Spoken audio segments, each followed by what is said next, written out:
Alih fungsi lahan persawahan tanaman padi di sejumlah kecamatan di wilayah Kabupaten Musirawas, Sumatera Selatan saat ini kian mengkhawatirkan karena terus-menerus area persawahan mengalami penurunan setiap tahunnya.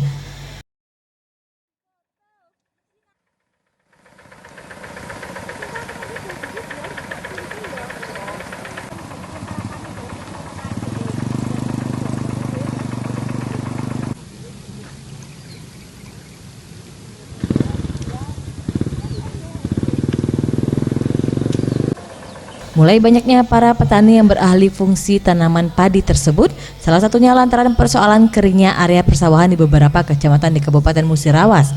Karena tak jelasnya pembagian aliran irigasi membuat para petani setempat resah. Pasalnya selama ini para petani hanya mengandalkan air tada hujan. Selain persoalan ketersediaan air, dengan beralih fungsi tanaman padi ini pun membuat petani lebih diuntungkan seperti dengan membuka usaha kolam air deras hingga membuka lahan taman bunga menjadi salah satu destinasi objek wisata baru, dan hal tersebut lebih menguntungkan. Kontrak Tani Nelayan Andalan atau KTNA Kabupaten Musirawas mencatat sepanjang tahun 2018 alih fungsi lahan persawahan sudah mencapai 30% di tahun 2018.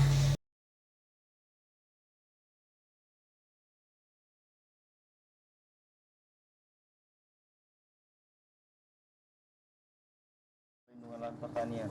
Jadi nak kita kembalikan lagi. Jadi kan luas tanam sekarang kita kan banyak berkurang. Contohnya dari segi sektor lain mendukung, contoh tanaman bunga. Bunga sih kalau untuk wisatanya bagus. Tapi kalau untuk alih fungsi lahan itu luas tanamnya kan berkurang. Kita itu lebih di pinggir jalan lebih 2 hektar itu. Jadi sebenarnya berapa total? Belum seluruh ke data resmi ya. Jadi aku baru sanggup tulis tadi itu di kertas tuh. Kalau nggak mengkhawatirkan kata Bapak? Ya pengennya itu kita kembalikan, kita ikuti perdanya yang ada itu ya. Kita sudah ada alih fungsi lahan itu.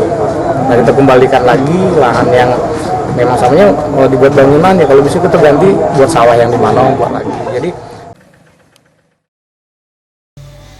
KTNA meminta Pemkab Musirawas harus segera menerapkan perda yang sudah dikeluarkan, yakni terkait pelarangan alih fungsi lahan pertanian persawahan. Tim Liputan Sriwijaya TV.